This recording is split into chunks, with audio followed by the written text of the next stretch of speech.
Hey everybody, welcome back to the Tipsy Ghosts. We are your tipsy hosts, Sarah, and Lindsey. Hi guys. Hello. I almost just said we are your tipsy ghosts. Oh, I will be your ghost tonight. Okay. I have a little kind of almost exactly what you just did with us with the saw. It's called What is Your Young Adult Book Title? Okay. Okay. I'm ready. We're going to do Sarah first. Okay. Which one? It's always me. Sarah. I'm just kidding. I know. Trust. I was just kidding. going down the line. Trust and believe. Oh my gosh. All right. So she was born in November. Mm-hmm. And it's just first initial and last initial. I can do this on my own. It is S and H. Thank you. She is a veil of ivy and water. Okay. A veil of ivy and water. Beautiful. I love Ivy. And water. And I water. need water. And I need veils. water. And veils are cool. How's your book? A veil. Wow. Of ivy a and veil water. of ivy and water. Okay, what's it about? It's a spooky Yes. witch ghost story. Yes. Veil. I get it. Mm-hmm. Yes. In the woods. I'm a green witch. yes. Okay. If you had a theme song, it would be Willow Yeah, or Ivy. It would be ivy. Mhm. or Ivy. Yes. Ivy is very witchy. Haunted. Yes. There's lots of options. Love. Okay. Okay. All right. Boydson. Yes, SD. Thank you. And born in April. You are The veil. a storm of ivy. A storm And of ivy. Fury. Oh my god. This is beautiful. Ooh. I love that. A storm of ivy and I knew fury. you were going to be Ivy, obviously, because Okay, it's kind of like Simone St. James. It's like a yes. haunted murder mystery thriller. Yes. This is Yeah. me. I love the storm of fury that's in there. Okay, but a storm. Are you on an island? You were pissed. What's You were happening? An angry spirit. Yeah. Thank you for clarifying. Are you on a storm? Are you on an island? What's happening? Yeah. Yeah, so Got it. it's an island, but it's a rock island. There are no beautiful beaches. Ooh, it's It's Alcatraz. Oh. The Rock. But it's a copyright, so Malcatraz. Ooh, sounds spooky. Ooh. Alca- Alcatraz. Alcatropic. Okay. Alcatropic. That sounds fun. You know, it's a young adult like fantasy, spooky. You can make up words. It is not fantasy. It is Okay. Sorry. This Sorry. happened. haunted murder mystery thriller. Okay. You can still make up words. Is it nonfiction? Nonfiction is not real. Oh my God. Again, how does your mind do that? Fiction starts with F. Fake. Fiction, fake. No, You're like not real. Not real. And then you cancel out the No. doubles. No. Fiction, fake. It's fiction. Oh, okay. Okay. It is. There we go. All right. Would you like to hear mine? Yeah. Okay. Mine is a sea of mist and ivory. Well, I hope it's a sea of mist. Oh, whales. Ooh. Tusks. What Whales. What are those things that have the tusks? Narwhals. Walruses. Walrus. Walry. Walrus. There are Narwhals walruses. I are envision the them. unicorns of the sea. Yes. That's is that not a tusk? Like an elephant has tusks, so I feel like It's a that's... unicorn horn. It's okay, a horn. unicorn's not real. Not- So Oh my god. It is the official animal of Scotland. okay, I am a sea. So Here's the I feel sea like it's walrus. gotta be like we're thinking pirate theme. Ooh, okay. Ivory. And Mhm. ivory. They're hunting for some treasure. Okay. Some Doubloons. it's like Moby Dick, Gold but with doubloons? a narwhal. Moby Dick, but a narwhal. Okay. Moby. Nope. No. Nope. I almost No. not appropriate. Stop ruining my story. Don't have us narrate your story. Nope, never happening. We have beautiful storytelling voices. I do. can't wait to read all three of our young adult novels. Oh, yeah, sure. They're all spooky. They're all spooky, yes. Ours isn't spooky. No, it could A be. pirate Yeah. with Walry? You're hunting for It's this as familiar. elusive animal, and like there's mist and storms. It's going to be great. You're like, God damn it, this walrus is following me everywhere. The ocean is a spooky bitch. It's Okay. on her shoulder. The ocean is scary. He has to follow you. It's your familiar. That's what Yes. it says. Thank you. Oh my god, credit. You're just an angel. I tried. Thank you. I just want to make sure she heard. Your familiar is a walrus. Because you're Walry. a pirate. A pirate. Plural. Walry. Plur. Well- What's your walrus's name? I haven't thought about what my familiar's name is. I'm trying to think of narwhal. Ivory. Ivory. Obviously. Ivory. Okay. That's a good question. Well, the correct Wally. answer is Wally. Obviously. I was thinking Walter, but okay. Okay. Wally for short, though. Yeah. He's Okay. got to Wally. have a name, a ship name. Ship. Is the logo on the side of your ship? Yes, he's like a mermaid that's on the front. With his little beard, his little whiskers in the wind. And his tusk. Majestic tusk. But one of them's broken off, and you use it as your coffee mug. You hold it up. Like, I have conquered Wally. yeah. Aw. Oh, he's your I familiar. think his tooth broke off. I'm in the familiar jigsaw with game. that. Part of it is your staff. The other part is your coffee cup. My coffee cup. I'm drinking coffee out of his tusk. Are we sure that walrus tusks are Hit my made face. of ivory? No, We're making I'm it not. up as we go, honestly, at this point. It is what it is. It's a fictional book. I can't wait to read it. Actually, I can't wait for you to read it to me on the audiobook. I will narrate it for you, Mm. and you will hear lots of words mispronounced. Okay, I'm ready to hear a story. I have a true crime. True crime. She didn't God like it. damn it. I'm feeling good about it. So I actually crime. have a fun little two-parter that I did not mean for it to be a two-parter. It just got really long. I said, I need to break this up. That's what she said. Two-parter. So tune Very in. long. Tune in next week, and you will catch the ending of my story. We're going to talk about Terry Lee Hoffman. She was born March 21st, 1938. Hmm. That was quite the year. It's like, I was thinking she's probably pretty old. And I'm thinking she's probably dead. I was thinking her early years are going to be war-ridden. Those are rough. 1938. It was a rough year. So at the age of 4, yeah. Okay. Yeah. Terry said that she saw 3 men in splendid robes appear to her while she was sitting under Ooh. the shade of a tree. Oh, wow. Sounds fabulous. Do you guys remember anything from 4 years old? Yeah. I might remember one Very thing. vaguely. Yeah. Very vaguely. Anyways, 4 years old. She has this memory. Yeah. And she says that these 3 men told her that she could do or be anything she wanted to do if she put her mind to it. You can do it. Put your mind into it. Okay. And if she wanted it badly enough. They were ahead of their time. This was I want to know 1942. what these splendid robes look like. I know. It's sounding very I wish. culty. They told her to think about God when she is in trouble and told her that they could not be seen by many other people. Mm-hmm. Mm. So Terry had a pretty rough upbringing. She grew up in poverty. Her father was an alcoholic. Her mother had a stillbirth and then died of tuberculosis pretty shortly after this. During this time in the orphanage, she said that she thought of God because times were hard. And she remembered a nun and a German woman who taught her about the elements: fire, water, earth, and air. She learned of reincarnation, and she became convinced that she was the reincarnation of Saint Teresa herself. Okay, what about the spirit of wind? We're going to get to Insignificant. We're going to get to it. Oh, very significant. Not that specific spirit, but we're going to get to the elements later. Oh, Earth, okay. wind, and fire. Fire, water, earth, and air. Isn't wind air? Yes. Okay. Not according to the musical group. Okay. I was like, I said air. Different. Okay. Wind. It's air that moves fast. It's got new shoes. Look how fast I can go. All right. Terry was adopted 2 years later, and she was renamed Terry Lee Benson. During the 1950s, when she was in her 20s, she got into meditation, metaphysics, hypnotism, and Silva mind control, which is a self-help and meditation program that helps you develop higher brain functioning and psychic abilities like clairvoyance. Oh, Cool. do they still put those programs on? Yeah. I will sign up. I'm sure Probably. they do. I mean, these are all things we still know about. So yes, I'm sure there's classes you could take. Let's check into that. Although, let me say, you might not want to take her classes. Okay. Okay. Okay. She married her husband, John Wilder, in 1953 when she was only 15 years old.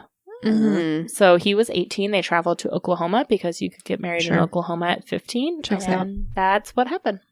Interesting. She had her daughter, Kathy, in 1954, her son, Kenneth, in 1958, and then her third child, Virginia, in 1963. What is funny about Virginia? No, I was expecting a K name. Kathy, Kenneth, Virginia. Kathy's with Virginia. a C. Sorry to burst your bubble, but Kathy was with a C. No, it's not. Okay. Virginia with a C. She never finished high school. It's Virginia. She never finished high school. Kenneth with the C. I can't with any of you, Kenneth. Virginia. It's happy. The family lived on a farm in Texas. Yeah.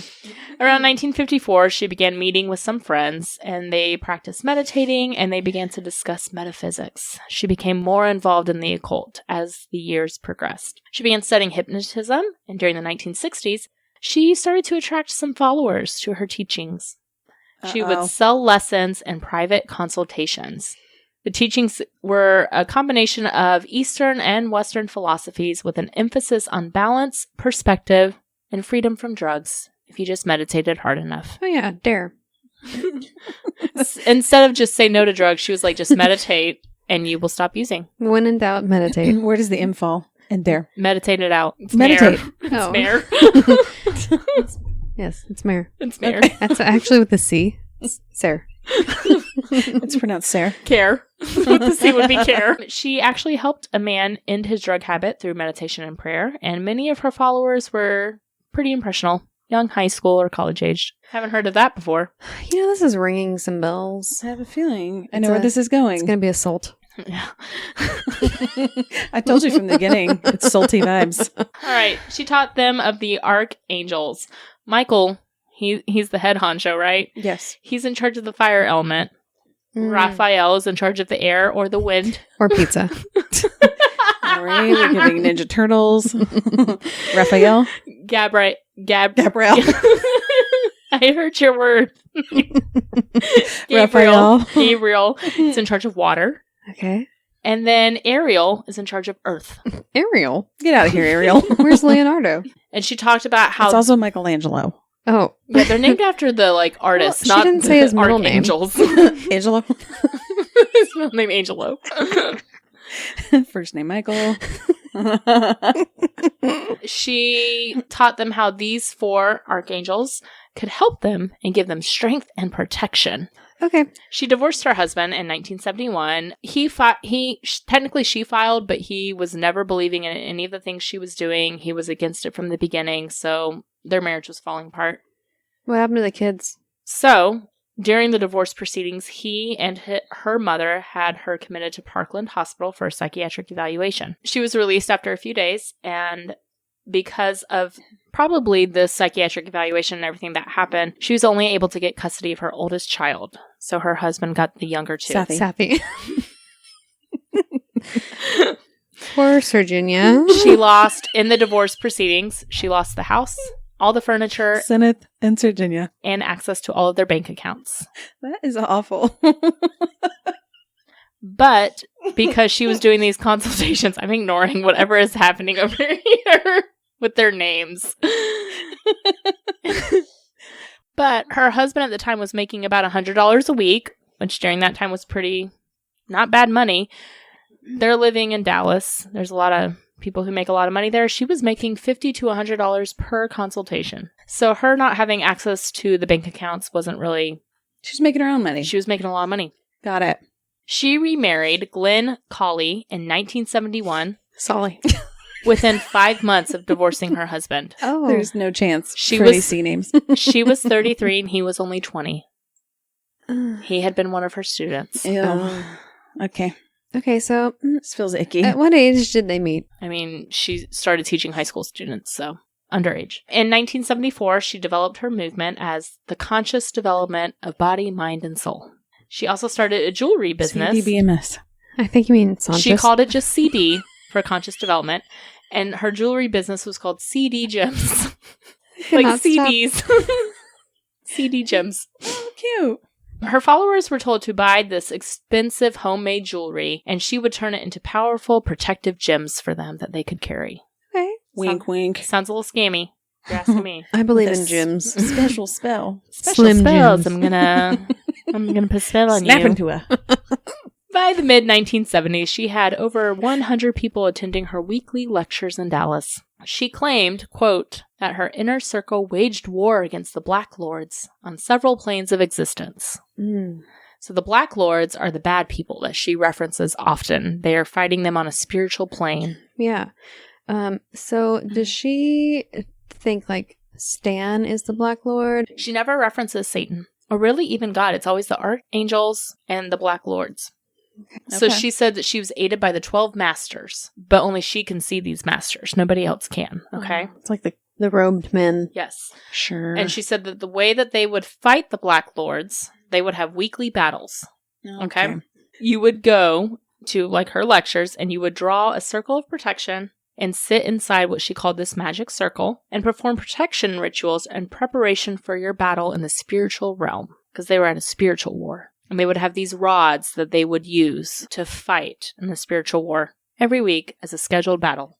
She also claimed that she was able to communicate with the dead and see both the past and the future. Oh, that's cool. Not the present, just the past and the future. Never in the current time. You can't see what's happening now, but back then and ahead. Okay. She also claimed to some of her followers that she could levitate, but nobody ever said that they saw her do this. She just said she could do it. Like, trust me, bro. She said that she could protect her followers from harm, and she encouraged them to shun any kind of critical thinking because this was negative energy that could kill them. Critical thinking. Yeah. Yeah, I can see That why checks out. you wouldn't want your followers to critically think. Your cult members. It is negative energy, and Salt. it is not welcome here. Your Sult members. Yes. To critically think. Just critically think. I can't. We'll never stop. But don't worry, death is not something to be afraid of because the ultimate goal is to be reborn into the spiritual realm. So therefore you can critically think. Right. Because remember, as a child, she was very big into reincarnation because she's Saint Teresa. And so she's like, we're just going to be reincarnated, and that is a good thing. Okay. If you haven't picked up the vibe that she's got a cult following going here. She's got a cult following going here. I picked up on that vibe. And where there is a cult, there are normally deaths. I was going to say cult leaders, but yes. Where there's a cult, She there's is a leader. She is the leader. Yes, we have established that Terry is the leader. I figured it out with the robed guys. Yes, they pretty much instilled in her from 4 years old. You're going to be a cult leader. There Yes. you go. They were culty themselves. All right, the first death was Glenn Cooley, her husband that she remarried when he was 20 years old. Uh-oh. Oh, Glenn. So they'd been married about 5 years. He was 25 years old, and he had confided in his family he was getting some bad vibes, and he wanted to leave the cult and his marriage. Okay. This is 1976. Props for Jim. Glenn. Glenn. You go, Glenn Coco. Props for Glenn. You go, Glenn Cooley. Yeah. Sully. February 1st. Sweet. February 1st, 1977. 5 days after their divorce was finalized, Glenn was found dead from an overdose. Valium and Librium were both found at bedside. Oh, I thought we didn't do drugs. Glenn did. Listen, Glenn I didn't don't think meditate Glenn did. enough. He didn't meditate enough, apparently. I think Glenn was forced. His will was found in Terry's vault in her safe, and it still had her listed as the sole beneficiary. Sure it did. 5 days after the divorce was finalized, maybe, but she found that will very fast.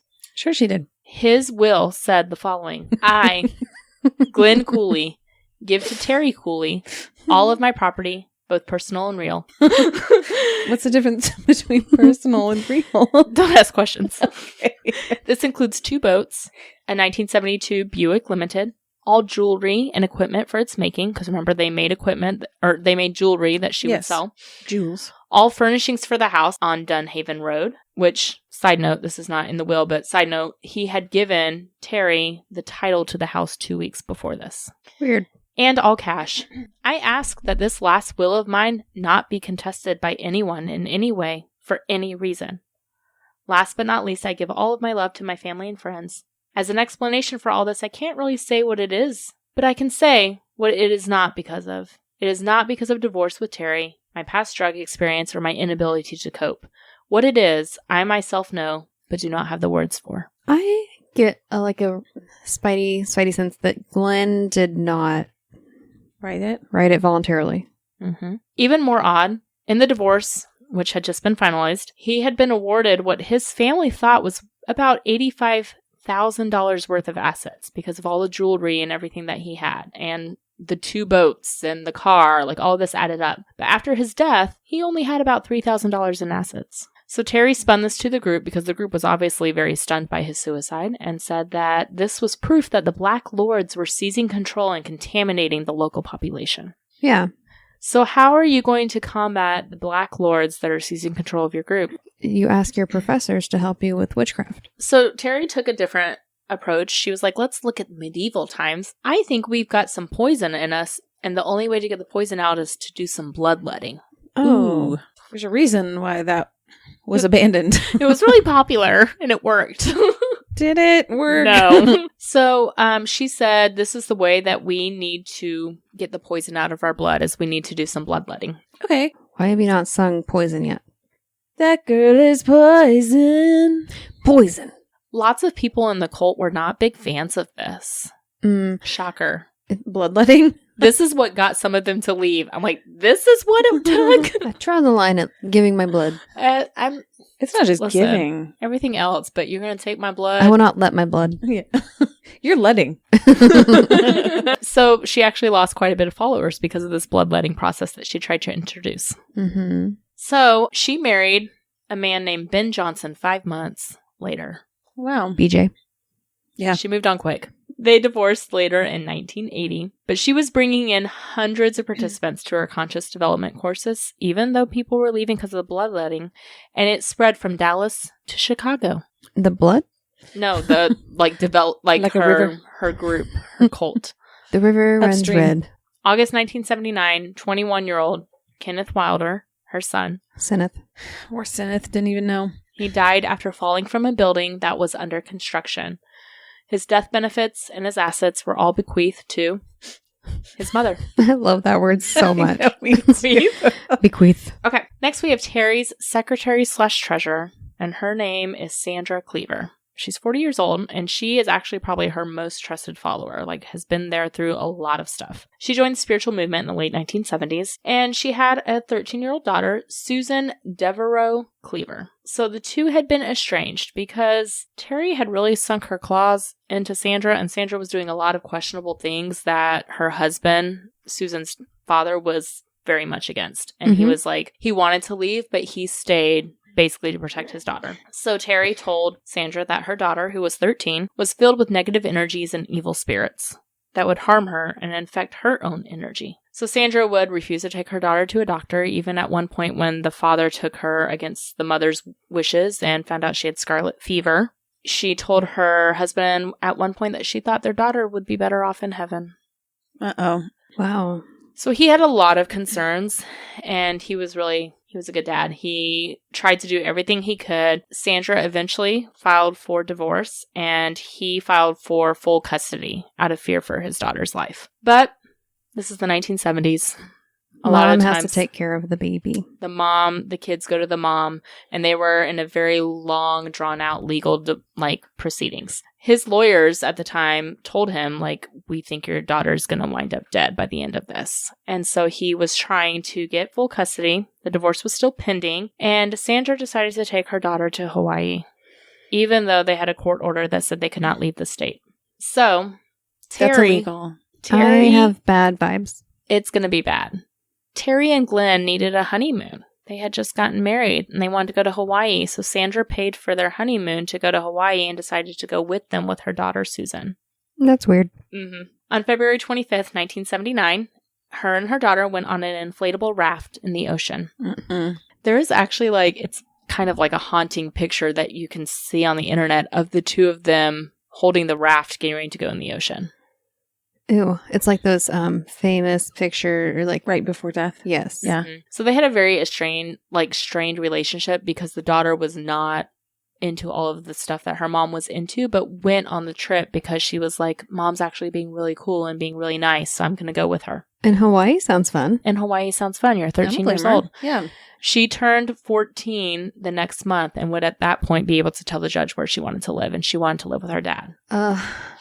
So on February 25th, they go out on an inflatable raft, and a wave knocked the raft over, and they were separated. Sandra was able to swim to shore. She was covered in a bunch of wounds. She had bruises because they were in the coral reef. And her daughter was not found for several hours. So at this point, she calls her husband, ex-husband, whatever you want to call him, Chuck, and he gets on a plane and flies to Hawaii immediately. But by the time he arrived, they had found the body. Aw. Sandra was in the hospital recovering because she was injured, and Terry is at her bedside with her. So what is odd about this is that Susan had a will. Of course she did. A 13-year-old had a will. Oh. She had made it right before going to Hawaii. And Yes. she had left all of her money and property to Terry and the cult. How much money and property does Susan have? I knew that's what you were going to ask. Because what property could a 13-year-old have? So she had a basketball, a music collection, and a $125,000 trust fund from her grandparents. Oh, There God. it is. She also wrote in her will that this was not to be contested by anybody. Did she write that? Terry's the tourist. She did not leave anything to her father, and she said in her will that she wanted Terry to build a center for her followers. Yeah. And that's what she wanted the money to be used for. On the day of her death, an unidentified woman went to the trust fund's bank and handed over the will to them, literally the day she died. However, the father obviously was smart enough to know to contest this, and the will was found void because minors in the state of Texas are not allowed to write a will. Yeah. Good. So Terry did not get any of that money because, again, a 13-year-old cannot write a will that can be legally Jeez. binding. And a kid is dead for And nothing. a kid is dead. And Terry said that Sandra had demons inside of her and tried to have her daughter killed. The demon's name is Terry. 1980, Terry marries another man named Don Hoffman, and this is just a few months after she divorced from Ben. Sandra is still involved in the cult. She was very depressed, obviously, because of what happened to her daughter, and she decided to take out a $300,000 life insurance policy, which was more than double what her lawyers told her was necessary. Guess who the sole benefactor is of that life insurance policy? Pick me. Yes, Terry. you were right. Yeah. It is Terry. I can also see the future. Not clairvoyant. only was she the benefactor, but she transferred the title of her house over to Terry and then continued to live in her home, but would pay rent to Terry to stay in her own home. Oh my God. That's very sad how brainwashed she was. So she was struggling with her daughter's death. She becomes pretty close friends with her housekeeper, who is named Louise Watson. And on September 8th, 1981, so just about 2 years after the death of her daughter, they decide to go to Colorado to visit Terry, who was there looking at a compound potentially that she wants to buy. Sandra then allegedly drove off a 450-foot cliff. Sorry. I could not help myself. I'm sorry. I knew where this was going, and my brain said, don't say that. And my mouth said, we're going to say it. Slip. That's a slip. They died off the slip. Both Sandra and Louise died instantly, which Yeah. investigators determined that they had driven off the cliff at around 12 p.m., but there was no skid marks, there was no tire tracks, and they could not figure out why she would do such a thing until they realized that 3 months before their deaths, both women had updated their wills, again naming Terry as the sole beneficiary. Sandra's brother is pretty smart. He contested the will, and his lawyer called it the result of, quote, fraud and undue influence. There have been several warning signs leading up to her parents' suicide. Her brother had even said, like, quote, she's not going to be with us much longer. And he had been trying to get through to her. He'd been trying to reach out to her to help her. And he asserted that Terry was controlling his sister through hypnosis, Pavlovian conditioning, and psychotherapy. He also asserted that there were several people following Terry who had changed their wills to benefit her. So Terry had 4 of her followers testify on her behalf during this case, but she was a pretty poor witness for herself. Like, she admitted to using tranquilizers, which is not a great thing to admit to when you're saying that you can heal people from addiction through meditation. She admitted that she, tried to influence other people and used her powers to do that. And she also, they questioned her quite a bit about her conscious development program that she had developed, because it was very convoluted. Like, there is a lot of confusing things with this. There's so much I'm not even mentioning. And they would ask her questions about key points and key tenets in it. And she'd be like, I don't know. Like, she didn't even know her own teachings. So she could see that the trial was not going her way and it was not going well. So she agreed on a settlement. And in this settlement, she would have to pay about $100,000 to the family, and she would have to sell Sandra's house, but she still got to keep 40% of the profits of the house. Ew. Okay. But The one probably good thing out of this settlement is that there was quite a bit of bad publicity in the media because of it. You don't say. You don't say. I was hoping the rule is that nobody could put Terry in their will Yeah. ever again. That'd be a great thing for them to enforce. Mm-hmm. Spoiler alert, that is not what happened. Okay. Aw. But we're going to have to come back for next week. There Okay. are quite a few more characters that we have to discuss. Characters. It's not going well. No. Terry is not doing great things. No. Terry sucks. But we're gonna hear the end of Terry's story next week for our smorgasbord episode. I can't wait. Thank you. You are welcome. I don't want to wait, but I guess I have to. You do have to wait. I'm so sorry. Thank you for sharing. You are welcome. All right, guys. Thanks so much for tuning in this week to our true crime episode. Make sure you catch us next week for the ending. You can always find us at thetipsyghost.com with our socials link from there, or send us an email at thetipsyghost@gmail.com. Please give us a 5-star rating and a great review anywhere you listen to podcasts. We really appreciate it, and it really does help. All right, guys. Thanks so much. We'll catch you next week. Okay, bye. Bye.